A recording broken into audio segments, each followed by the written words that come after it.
guys, welcome into the Shelby County High School Football Show. We're out here at the Hoover Met where one of our 2 games of the week will take place this Friday night. That's right, I said it. We're going to have 2 games of the week this week, and deservingly so. Both of these games are going to be tremendous to watch. Right here on this field behind me, we will have the Hoover Buccaneers playing host to the Thompson Warriors, and we'll talk about that one in depth here shortly. We also have Pelham traveling to Homewood in what will be an important region game. Winner likely to win the region championship there between those 2 teams. So there's going to be a lot of action between those 2 games. We'll talk about all of our games that we have taking place this Friday night and the action-packed first week of region play in high school football in the state. So a lot to look forward to. Hope everybody had a good Labor Day. Hope you enjoyed the first week of college football. That being said, this is going to be the best week of high school football you will see all season long. We've not only got those 2 games that'll be our games of the week, we've also got games like Spain Park and Vestavia, Oak Mountain, Hewitt-Trussville,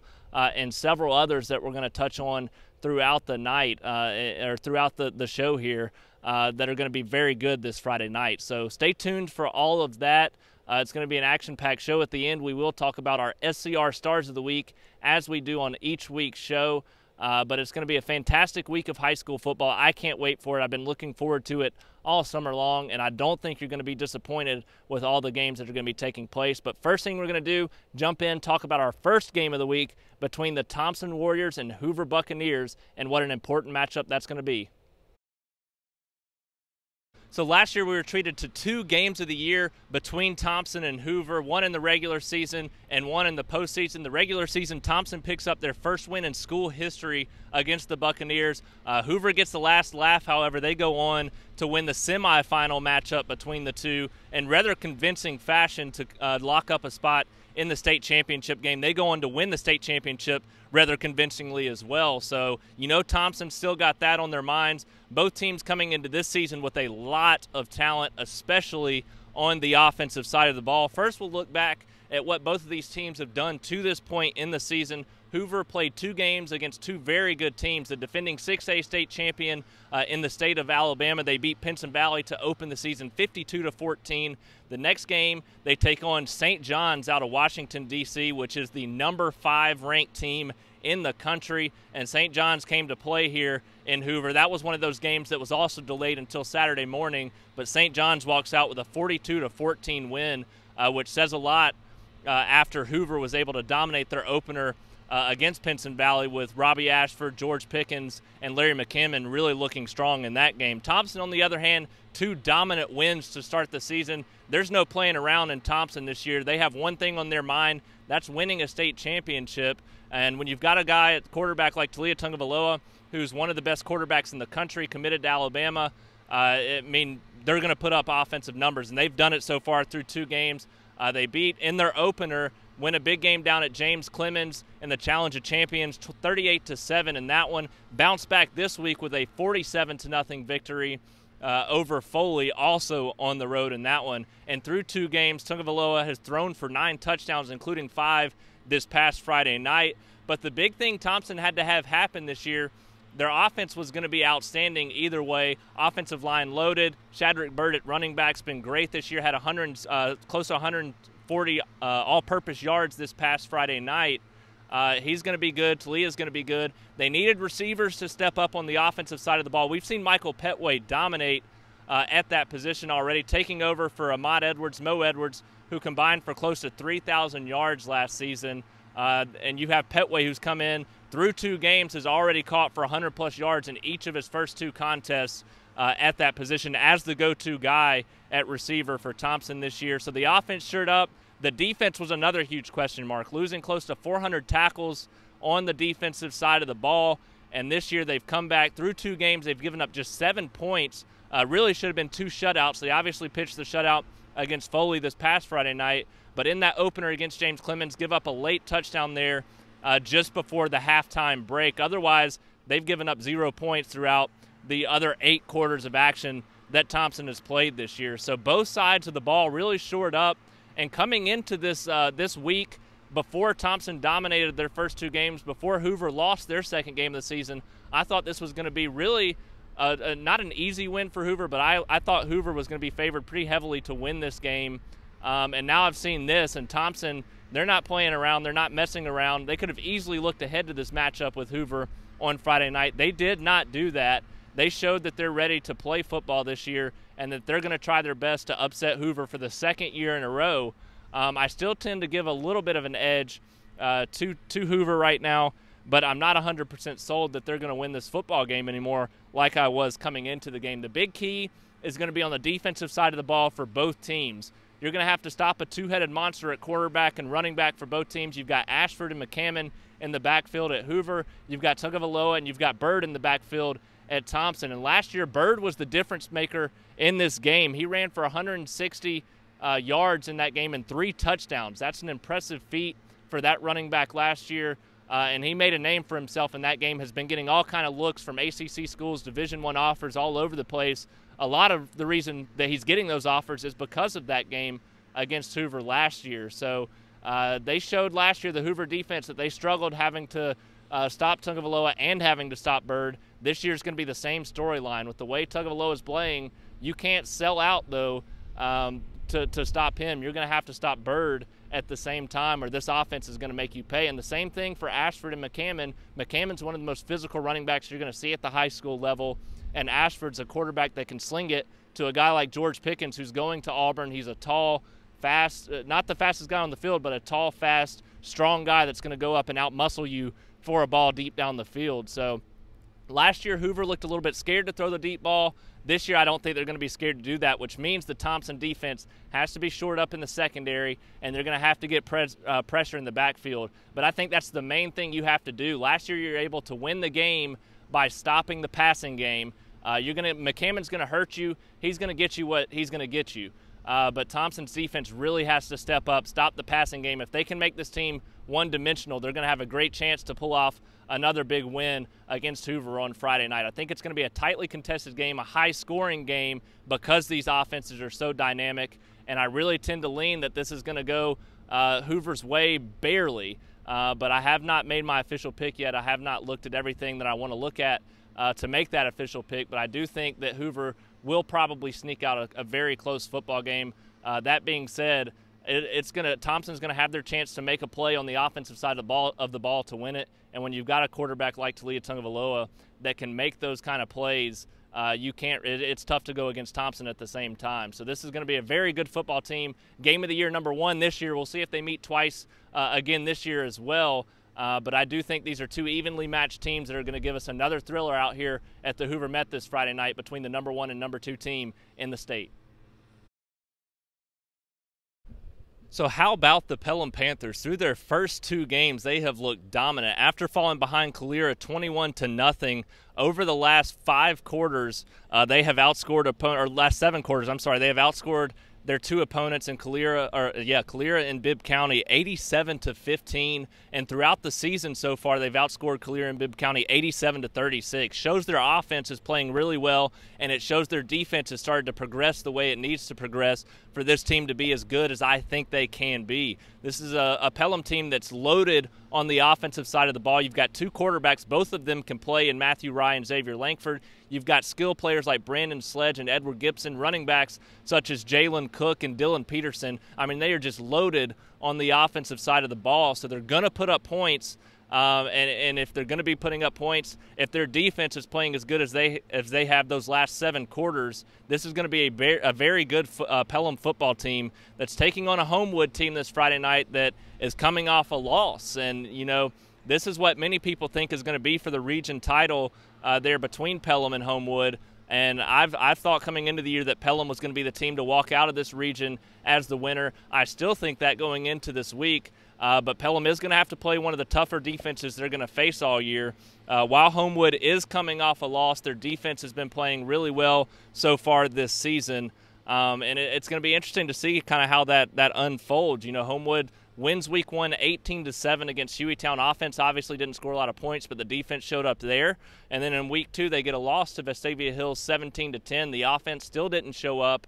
but the defense, yet again, against a 7A team to hold Vestavia to 17 points was an impressive feat. So the storyline of this game, I think, is going to be Pelham's offense versus Homewood's defense. That Pelham offense scoring 43.5 points per game, the Homewood defense giving up just 14 points per game. I don't think Homewood's going to come out and blow you off the field with their offensive production, so they're going to have to keep this game low scoring. That being said, I do think that Homewood's going to need to score points to pick up a win in this game, and I think Pelham's going to score more. I just think Pelham's offense is too good, despite going up against a Homewood defense that is going to slow down the Pelham offense slightly, but not enough to where Homewood's going to, because Homewood's going to have to score a ton of points to be able to pull out the win. And so despite slowing down that Pelham offense, I don't think it's going to be enough for them to still outscore the Pelham offense at the same time. So for some reason, I just have a sneaky feeling, I could be completely wrong about this, but I just have a sneaky feeling that Pelham's going to walk out with a pretty big win in this one, move to 1-0 in region play, and really cement themselves as a favorite in that region as well. So this is a Pelham team, like I said, that's just loaded on the offensive side of the ball. It's the largest upper class that they've had in a long time. A lot of guys really excited. And you can sense that momentum, that build-up. Each week their confidence is building, getting higher and higher, and I think that's going to carry over into this matchup against Homewood. Homewood just hasn't shown – they've struggled a little bit, just haven't shown enough on both sides of the ball that they can make that offensive play that's going to win them a few games. So they're going to be a very good football team this year, and once they do get their offensive woes settled, they are going to go on to win a lot of football games, and they may win this one on Friday night and win the region. I just think Pelham's a little bit better at this point early in the football season because their offense has shown they can make plays, and their defense has really drastically improved since that first quarter against Calera. So I like Pelham in this game on Friday night to move to 1-0 in region play. So we haven't seen the Oak Mountain Eagles since their 42-9 thumping to open the season against the Chelsea Hornets, where Evan Smith, freshman quarterback, had a coming-out party with 4 touchdowns combined through 2 quarters of action there for Oak Mountain. Showed that he has the ability to take it to the house on any given play or throw for a touchdown on any given play. He is a smaller quarterback, and this is going to be the first true test against a very physical big team when they take on Hewitt-Trussville on Friday night, and it's the first of a 3-game gauntlet where they'll be taking on Thompson and Hoover in the 2 weeks to follow. So we really need to see something, see that Smith can prove he can play against one of these tough physical defenses, because I think this will give us an example of what we're going to see in the following weeks after this. I do think that Oak Mountain, despite having a bye last week, I think in that one game against Chelsea, they've shown us that they can compete for that 4th playoff spot in Class 7A Region 3, one that I thought Spain Park had really sewn up coming into the season. But after seeing what they did against Bessemer City, they're going to have to earn my trust back and show me that they can win those big games down the stretch, starting this week against Vestavia. But for Oak Mountain, they've proven in that opener that they have a little bit better of a team this year, a team that really wasn't bad last year, just hit a little bit of a tough stretch down the middle of their schedule there.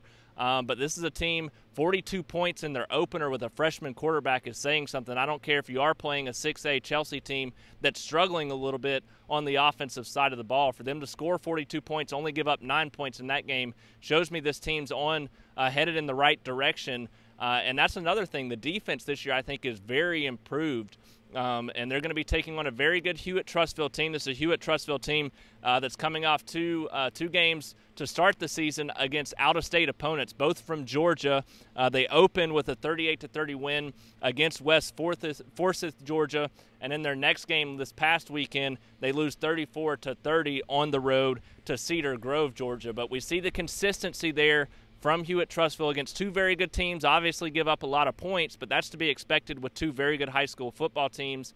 But on the offensive side of the ball, they've put up around 30 points in both of those games. So Oak Mountain's defense is going to have to show that they can compete against this physical team in Hewitt-Trussville, just like Evan Smith's going to have to show the same thing. But this is an Oak Mountain team that is bigger, more physical. They're always very physical, but bigger and more physical than last year. And I think they're going to be in this game. I think they're going to show us Maybe not that they can win these next 3 games, but this is their best chance to pull off one of those upsets. I do think they're going to compete in this game. It's going to be closer than a lot of people probably expect, and I think this is an Oak Mountain team that really gets a lot of confidence this week and probably won't beat Hoover or Thompson over the next 2 weeks, but moving down the stretch, that gives them a lot of momentum as long as they're healthy to battle for that 4th place playoff spot there in Class 7A Region 3. So it's going to be a lot of fun to watch this game as well on Friday night between these two 7A teams, both of which have shown some promise early in the season, and both of which that want to start out region play on the right foot, because especially for Hewitt-Trussville, they start out 0-1 with a loss against Oak Mountain. That's going to be tough to battle back and win this region with Hoover and Thompson and Spain Park and other teams still on the future part of their schedule. So it's going to be interesting to see this game on Friday night, but either way, I'm excited to see locally what Evan Smith can do as a freshman against a talented physical defense like this. So it should be a lot of fun to watch that one out at Hewitt-Trussville this Friday night between those two teams. Let's go ahead and get this out of the way right now. Spain Park Vestavia is going to be a low-scoring defensive battle. Neither of these teams has shown much in the way of offensive production early in the season. In Spain Park, they know it. They're coming off a very ugly loss to Bessemer City. I don't know how much credit goes to the lightning delay where they had to sit around for an hour and a half, but they fall behind in that game. End up taking the lead late 14-13, but lose 16-14 to 6A Bessemer City because of a late field goal there by the Tigers. So not the start that Spain Park wanted. Obviously a big win the week before against a better team than Bessemer City, in my opinion, in Hillcrest. They pick up a big win in that one, 24-14. But to come back and lose to a 6A team the week after, not the momentum shift that they wanted to take in week 2 of the season. Now taking on their first region opponent in Vestavia Hills. I do think this Spain Park team is going to go to work angry this week at practice. I think they're going to play angry on Friday night, which is probably what they need to do. I think they have the talent to improve this year, simply because the offense hasn't shown us much outside of Jalen Henderson. Mason Pronk coming in at quarterback had a good opening week, didn't have a terrible week 2, but he's just got to get a connection with his receivers. Kenyon Hines, one of the go-to guys back, Cameron McDaniel as well. These are some guys that are going to have to create a connection on the offensive side of the ball for Spain Park to be as good as the potential that they have, because their defensive side of the ball is absolutely loaded. But like I said, Jalen Henderson's been unbelievable through 2 games of the season, has run for 100-plus yards in each of the first 2 games, and has also run for a combined 14 touchdowns, 2 in the first and 2 in the second game. So if the Spain Park skill players around that, Mason Pronk, the receivers included, can step up and make some plays, they're going to be just fine this year. They're going to bounce back, and I still think they should beat Vestavia this Friday night. Vestavia, similar to Spain Park, their offense is just not there yet on that same level that it needs to be on to be as good as they want to be, but their defense is every bit as good as Spain Park's. Obviously, week 1 Jamboree game, they take on Briarwood, win that one 13-0. You really can't take away much from that, but you obviously saw that their defense can play and that they have a talented defense. Week 2, though, a talented 6A team, just like Spain Park took on Hillcrest the week before. Vestavia goes in, takes on Homewood, a very talented 6A team. They walk out with a 17-10 win in that football game. So we saw that their defense could hold a talented offense there to low-scoring affair. But they still, like I said, they need to improve on the offensive side of the ball. Only scoring 17 points in that game isn't something that's going to really excite you moving into this week's contest, especially going up against a good defense. So with both offenses struggling, both defenses playing lights out, this is going to be a very low-scoring, very hard-fought, physical kind of game, one that a lot of people like to see when it comes to football. So it'll be interesting to see how it unfolds. I think that Spain Park has a little bit more talent moving forward to improve and has a higher ceiling than probably Vestavia does this year. But we'll find out Friday night when these two hit the football field. But expect a low-scoring affair between these two teams. It hasn't been the exact start to the 2018 season in the Dustin Goodwin era that the Chelsea Hornets wanted. And it started in week 1 with a 42-9 loss to Oak Mountain. This past week, they take on Briarwood, and they showed a lot of improvement. The score didn't necessarily show it. They lose 19-6 in that game, but really a game that was delayed from Friday night to Saturday morning. What I saw Saturday morning from Chelsea was a drastic improvement from what I saw the Friday night before and the week before against Oak Mountain. Turner Griffin looked like a completely different quarterback. He's throwing 15-plus yard passes on the regular throughout the rest of that game against Briarwood. The problem is they got in some third down situations, third and long, that they couldn't convert on, went on to lose 19-6. That's something they have to get fixed moving into this week's matchup against Carver, their first region game, and they have a chance to win it. It's something that they have to use as a confidence booster this week at practice. This is one of the games they're going to have a very good chance to win this season. So they really need to show some strong effort and show us what they can do and see if Turner Griffin's performance at the quarterback position translates to this Friday night, or that's actually a Thursday night game. I forgot to mention that. This is a game that will take place on Thursday out at Carver, but we'll see if his game transitions over to this Thursday night because he looked fantastic, and if it weren't for those third and longs, those bad third down situations that Chelsea got themselves in, they really probably would have come back and won that game, or at least kept it even closer than it was late. They made it a one-score game there in the fourth quarter, but Briarwood answered big with a strong drive from J.R. Tran-Reno to pull out that win. But what I saw from Chelsea in that second half against Briarwood on Saturday really showed me that this is a team that can win some football games as long as they keep playing that way and as long as they can get some things fixed going on the offensive side of the ball with Turner Griffin. I know their run game is one thing they were hoping to lean on a lot this year, but it's struggled this year. So they're going to have to figure some ways out to get that shored up as well. But it really starts with Griffin. If he's able to make some pass plays moving forward like he was on in that Saturday game against Briarwood, this is a Chelsea team that's going to improve throughout the year. I also want to mention Andrew Barlewski, a guy that was injured, broke his wrist on Saturday against Briarwood after making a couple of big grabs in the first game against Oak Mountain and also in that game against Briarwood. So that's something you hate to see. You wish for a speedy recovery for him. But it's a talented receiving core outside of him with guys like Douglas Wood, Reggie Fisher, some other guys there on that side of the ball. So Turner Griffin's got the weapons. We'll see if he can continue making that progress like he showed in the second half against Briarwood when they take on Carver this Thursday night in a big must-win region matchup.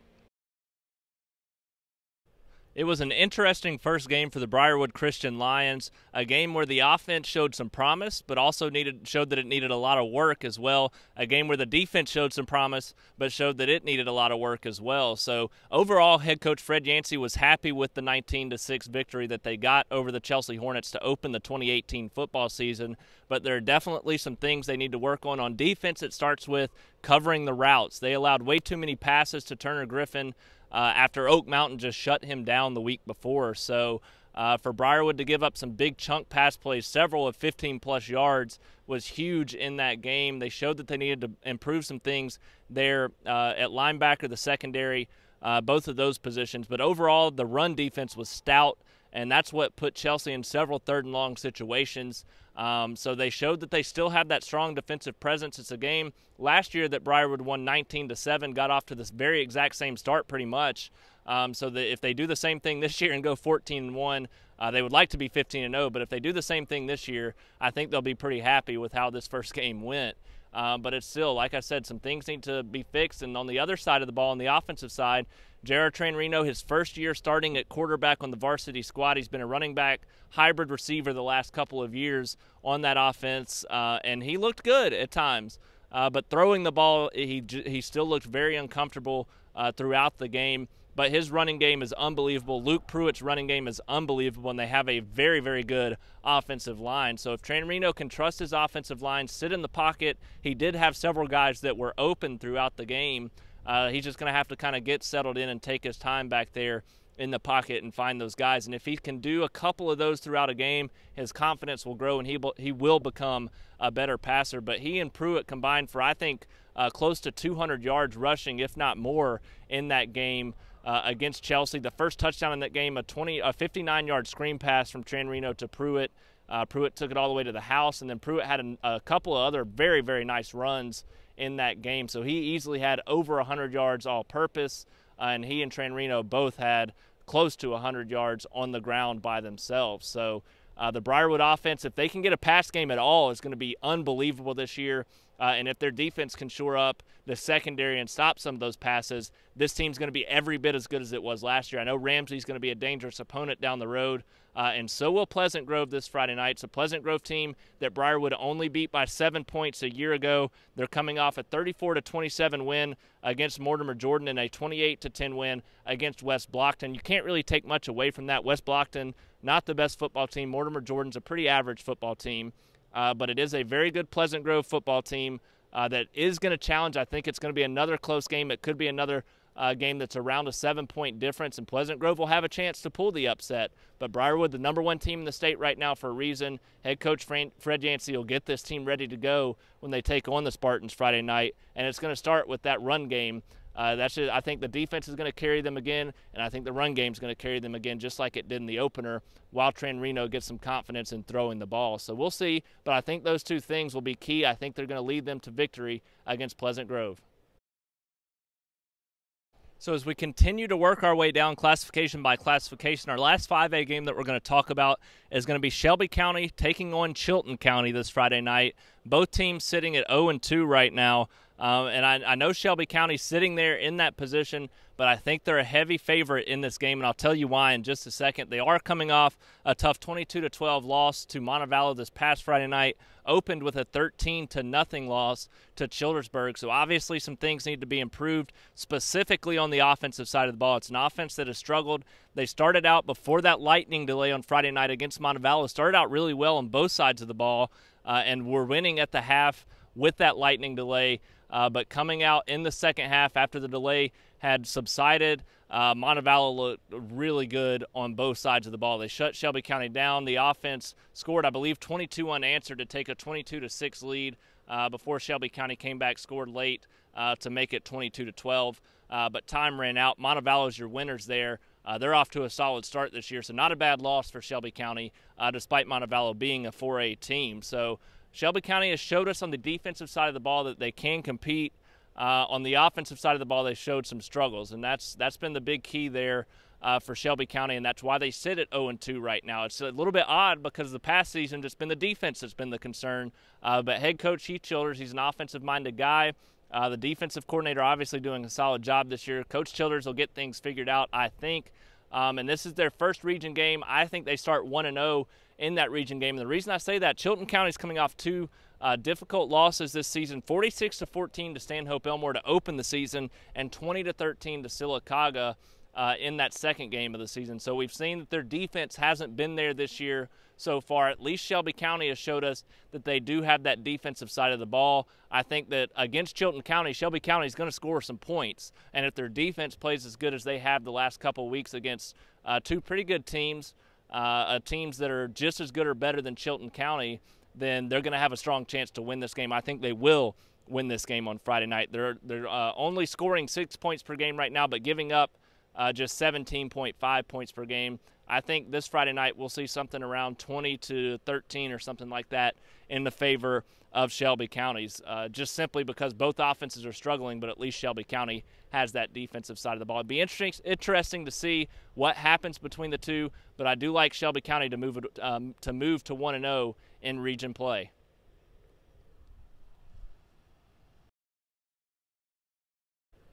It's not only been a nice 2-0 start for the Montevallo Bulldogs, it's come against two 5A level teams. They start out with a 36-27 victory against Marbury, follow that up with a 22-12 win against Shelby County this past Friday night. Those are two 5A teams, very impressive wins for Montevallo there. This Friday night they take on a team that was in 5A last year, now in 4A in the same region as Montevallo. They'll be taking on Dallas County, and it's a game where I would expect Montevallo to come out and do the same thing they've done the last couple of weeks. The offense has looked really good. They played lights out the entire game against Marbury in the opener.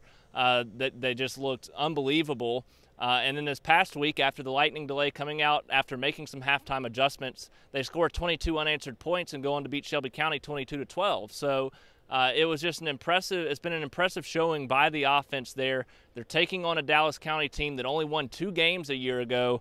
And despite an opener against a 6A team, they lose to McAdory by a final of 20-0. So Dallas County rolling in with no momentum really right now. Montevallo rolling in with the momentum of 2 straight wins against 5A teams. Now they're taking on a team that's not even in 5A anymore. They're in 4A and wasn't good last year in the 5A classification. So there's a lot of confidence there for Montevallo. It really starts with Malik and Bennett. It's just been solid at the quarterback position. And J.J. Evans, who's been a solid receiver. Those two have really gotten on a good track together. Evans has caught for 93 yards in this last game, and the week before had 100-plus receiving yards. So a solid start to the year for him. Bennett had 237 passing yards this past Friday night, also ran for a touchdown and threw for a touchdown. We'll talk a little bit more about him in our SCR Stars of the Week segment a little bit later on. But he and Evans have formed a connection. The offensive side of the ball is rolling right now because they have so many skill players. We didn't mention some other guys outside of J.J. Evans that can get the ball either in the backfield as a running back or catch it as a receiver and make some big-time plays as well. So overall, this Montevallo offense has shown for 2 weeks in a row that they can make plays to win football games.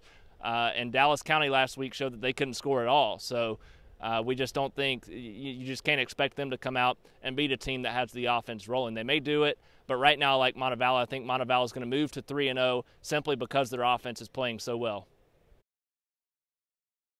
It's not been the start that the Vincent Yellow Jackets wanted to the 2018 football season, an 0-2 out-of-the-gate start, and it's because their defense is getting exhausted, really, I think, in the second half.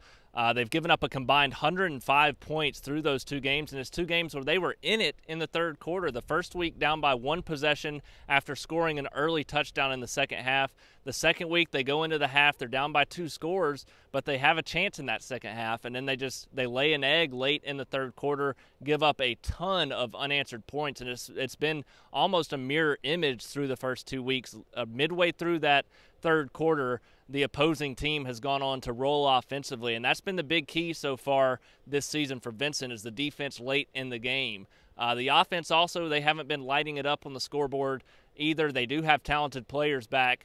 I expect this team to grow throughout the year. I still think they can compete very much so for a playoff spot in their region. They can easily finish 3rd or 4th, possibly even 2nd in their region still. It's so wide open. This week, however, they take on their most difficult region opponent. Good thing they get it out of the way. Bad thing Lafayette is probably going to win this region and could compete for a state championship in the 2A classification as well. Now, they'll be coming in off a tough loss to Lynette. Lynette was in this region last year, but they moved down to 1A after winning the 2A state championship last year, as crazy as that is. They've gone down to 1A, so not a bad loss for Lafayette there. They did lose, I believe it was around 31-7, but still it's a very good Lynette football team who would have won this region had they still been in it. So this Lafayette team still deserves all of Vincent's respect. It's a team that should go on and win this game as well. I do expect Vincent to continue to show growth, but they're going to have to show some better signs on the defensive side of the ball late in games. They could keep this game close at the half, too. I would not be surprised by that. But until they prove that they can play in the second half on the defensive side of the ball and that the offense can make some plays late in the game, it's just hard to see them not only winning this game but winning some games down the line. I do, like I said, think they have a chance to make the playoffs, but they're still going to have to prove themselves despite having that talent that they had back from last year's team. I was high on them coming into the season simply because they had a lot of talent back, but now they're going to have to start proving some things to show that they deserve that respect. It's a team that can make a push and I think will make a push for the playoffs, but it will be a tough one against Lafayette this week simply because they're the favorite to win that region. Before we jump into our SCR Stars of the Week segment and talk about all the best players and playmakers from this past Friday night in high school football, we're going to talk about the AISA and ACSC teams that are competing as well, and we'll start with the Kingwood Christian Lions, a dominant 3-0 start. They take down Coosa Valley this past Friday night, 3-0 for the first time since the 2006 football season. It's a great start for them. And it's good to see. You know, head coach Todd Bradford's done a good job. This is his second year at the program.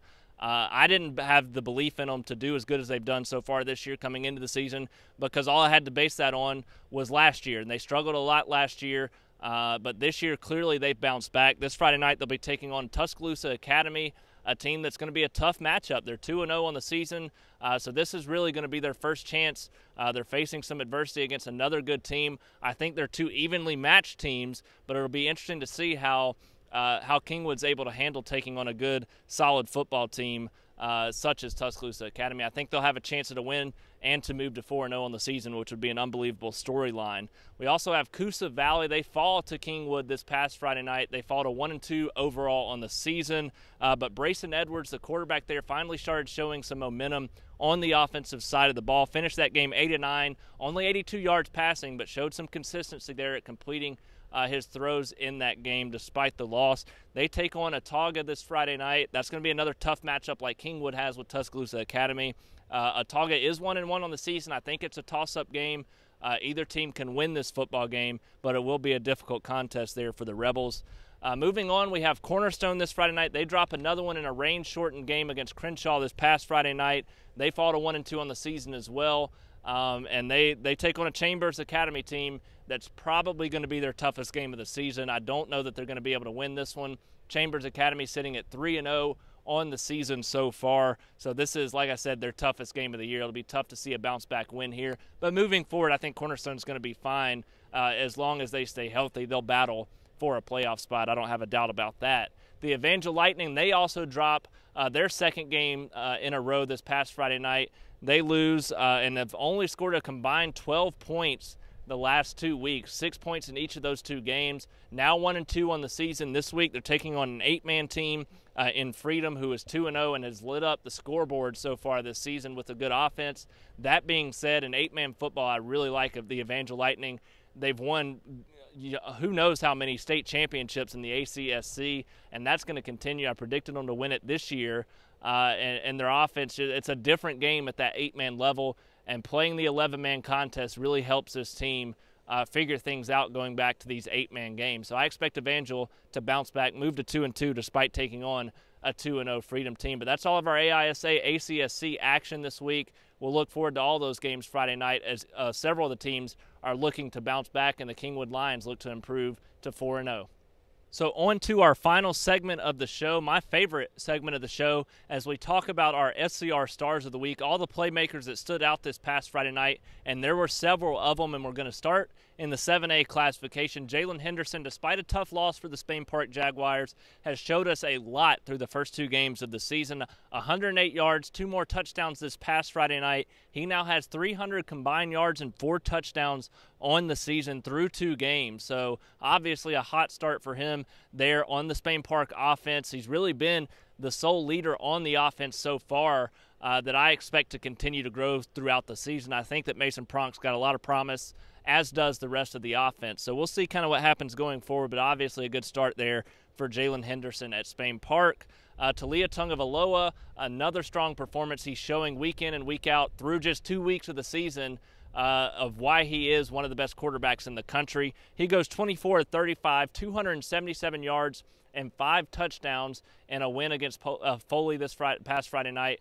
Dominant effort there by him and the offense and the entire team in that one. Through 2 games, get this right, through 2 games, 657 yards and 9 touchdowns. That is just unbelievable what he's done through those first 2 games, and it's only going to get better throughout the season as playmakers start to step up.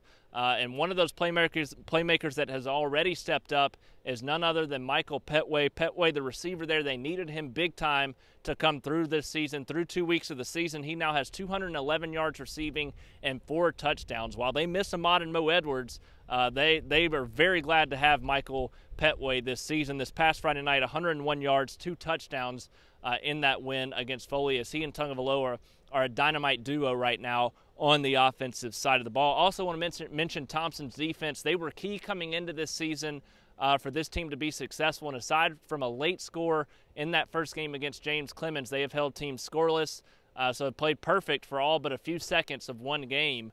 And I know that head coach Mark Freeman wants to see them continue to improve, but for them to play as well as they have despite losing close to 400 tackles has been an unbelievable feat, and I think that's something they're going to take momentum-wise into this game against Hoover. It's something they have to take into that game because this will be the most physical and tough offense they will face the entire year, so they have to be clicking on all cylinders. Staying on the defensive side of the ball, but moving down a classification into the 6A classification, I want to mention Ryan Jewell's name, a guy that was predicted to have a good year coming into the season, one of the best defenders in the county. He had 10 tackles on defense for Pelham in their big win against Bibb County, and really the entire offense played well as well. But the problem is they're all so good that none of them deserve to be pointed out by themselves. They all play good. Matthew Rye, Xavier Langford, Edward Gibson, Brandon Sledge, Dylan Peterson, Jalen Cook. It's a solid offense there at Pelham. They all played well, not just this past Friday night, but the week before